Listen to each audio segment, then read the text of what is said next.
মাননীয় স্পিকার, আপনি কিন্তু ওই যে মহসিন হলের ভাইদেরকে কিন্তু আপনি সময় দিয়েছেন বাড়ি। আমি কিন্তু মহসিন হল থেকে কাছেই জসীমউদ্দিন হলের ছাত্র, তো আমি কিন্তু দূরে নয়, দৌড়ায় কিন্তু মহসিন হল থেকে জসীমউদ্দিন হল দূরে যাওয়া যায়। তা আমাকে 2 মিনিট দিবেন মাননীয় স্পিকার। অনেক দিন পর আমি সুযোগ পেলাম, আমাকে সুযোগ দেওয়ার জন্য আপনাকে অসংখ্য ধন্যবাদ। মাননীয় স্পিকার, আমি দিনাজপুর জেলার বীরগঞ্জ ও কাহারোল উপজেলার যে আসনটি দিনাজপুর 1-এর নির্বাচিত এমপি, আমি একটি অবহেলিত এলাকাকে রিপ্রেজেন্ট করছি এখানে। আমি প্রথমেই ধন্যবাদ জানাই আমার এলাকাবাসীকে, বীরগঞ্জ কাহারোলের মানুষকে, যে আসনটিতে বিগত কোনো সংসদেই বিএনপির বাংলাদেশ জাতীয় দলের কোনো এমপি নির্বাচিত হয়নি। আমি প্রথম এবার জনগণের ভোটের মাধ্যমে প্রায় ৬২,০০০ ভোটের ব্যবধানে নির্বাচিত হয়েছি। আমি সেই জন্য ধন্যবাদ জানাই সংসদ নেতা এবং মাননীয় প্রধানমন্ত্রীর প্রতি, যিনি আমার উপর আস্থা রেখে আমাকে নমিনেশন দিয়েছিলেন।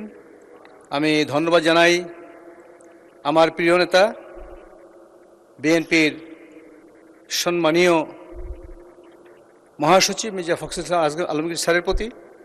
আমি ধন্যবাদ জানাই রংপুর বিভাগীয় সাংগঠনিক সম্পাদক জনাব অধ্যক্ষ আসাদুল হাবিব দুলু মহোদয়ের প্রতি। বিশেষ করে বীরগঞ্জ কাহারোলের মানুষের প্রত্যেকটি এলাকার মানুষ আমাকে সমর্থন দিয়েছে, এই জন্য তাদের প্রতি আমি কৃতজ্ঞতা জানাই। এখানে উল্লেখ করা প্রয়োজন যে বিশেষ করে বীরগঞ্জ এবং কাহারোলে একটি ব্যাপক সংখ্যক, বিরাট সংখ্যক সনাতন ধর্মাবলম্বী মানুষ বাস করে, যাদের সংখ্যা প্রায় 30% উপরে।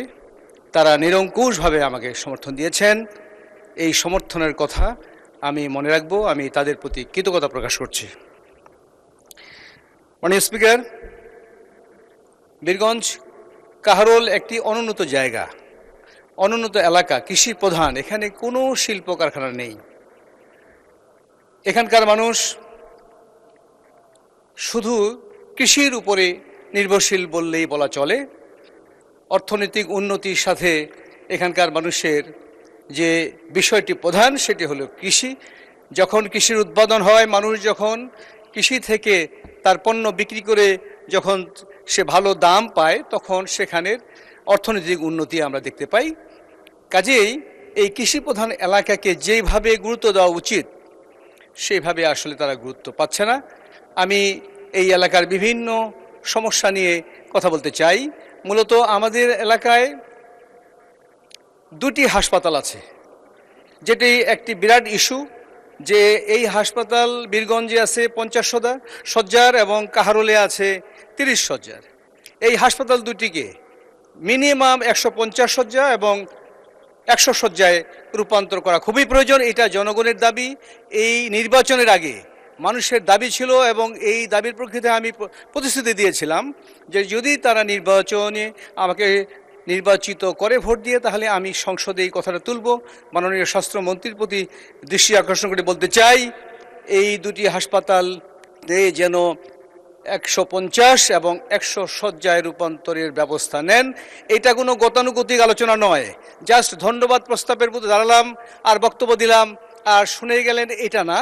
এই বিষয়টি যেন নোট করা হয় দয়া করে, কারণ আমাদের এলাকার মানুষ গরিব, তাদেরকে যেতে হয় দিনাজপুর, রংপুর অথবা অন্য কোনো হাসপাতালে চিকিৎসার জন্য। এখানে কোনো চিকিৎসা সুবিধা নেই। বেসিকলি এখানে রোগীরা যারা আসেন, তারা 3 থেকে 4 গুণ সংখ্যার রোগী আসেন ধারণ ক্ষমতার চেয়েও। কাজে এই বিষয়টি অত্যন্ত গুরুত্বপূর্ণ। সেই সাথে আরও গুরুত্বপূর্ণ অনেকগুলো বিষয় আছে। এখানে মাদকের সমস্যা, সবাই আমরা বলি মাদক মাদক, কিন্তু মাদক নিয়ে একটা পূর্ণাঙ্গ আলোচনা হওয়া প্রয়োজন। কারণ এলাকার যুব সমাজ মাদকাসক্ত হয়ে আমাদের সমাজকে নষ্ট করে ফেলছে। চুরি, ডাকাতি, রাহাজানি যা হচ্ছে, এটার কিন্তু মূলে 80% হলো এই মাদক। কাজে মাদককে নিয়ন্ত্রণ করার জন্য প্রয়োজনে আইন প্রণয়ন করা প্রয়োজন, কারণ ব্যবসায়ীদেরকে, মাদকের যারা ব্যবসায়ী তাদেরকে সহজে ধরা যাচ্ছে না। তাদেরকে যদি জেলখানায় পাঠানো হয়, তারা কয়েকদিন পরে জামিন নিয়ে চলে আসে, আবার মাদকের ব্যবসা করছে। এই ব্যাপারে একটি আইন দরকার।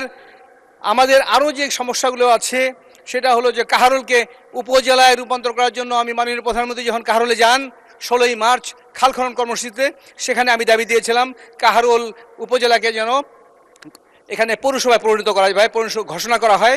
কাহারোলে একটি বাইপাস শহরের বাইপাস রাস্তার খুব প্রয়োজন। কাহারোল একটি বিখ্যাত একটা বাজার আছে গরুর হাটের, সেই বাজারটা একদম প্রাণকেন্দ্রের শহরের। ফলে এই বাজারের দিনে এই শহরের দিকে দিয়ে রাস্তা দিয়ে চলাচল করা যায় না, প্রচুর জ্যাম লেগে যায়। এখানে একটা বাইপাস সড়কের জন্য একটা পরিকল্পনা আছে, এই ব্যাপারে যেন সংশ্লিষ্ট মন্ত্রী মহোদয় এবার দৃষ্টি দেন। মাননীয় স্পিকার, বীরগঞ্জ এবং কাহারোলে, বিশেষ করে বীরগঞ্জে একটি বন আছে শালবন, এটা সংরক্ষিত বনাঞ্চল, অত্যন্ত সুনামের সাথে আমি বলবো যে এটা বিখ্যাত বন অঞ্চল। ধন্যবাদ মাননীয় সদস্য। যে 1 মিনিট সময় দেন ওনাকে প্লিজ, 1 মিনিট। মাননীয় স্পিকার, আপনি কিন্তু ওই যে মহসিন হলের ভাইদেরকে কিন্তু আপনি সময় দিয়েছেন বাড়ি। আমি কিন্তু মহসিন হল থেকে কাছেই জসীমউদ্দিন হলের ছাত্র, তো আমি কিন্তু দূরে নয়, দৌড়ায় কিন্তু মহসিন হল থেকে জসীমউদ্দিন হল দৌড়ে যাওয়া যায়। তা আমাকে 2 মিনিট দিবেন মাননীয় স্পিকার। আচ্ছা, আপনি শেষ করে ফেলেন, সময় চলে যাচ্ছে। আমি আমাদের এই সিংড়া শালবন অত্যন্ত একটি সুন্দর সংরক্ষিত বনাঞ্চল। এই সংরক্ষিত বনটাকে কেউ দেখেনি এতদিন পর্যন্ত। এই বনটাকে, তার অনেক জমি এখন মানুষ দখল করে নিয়েছে। এই বনের ভিতর দিয়ে নদী প্রবাহিত আছে।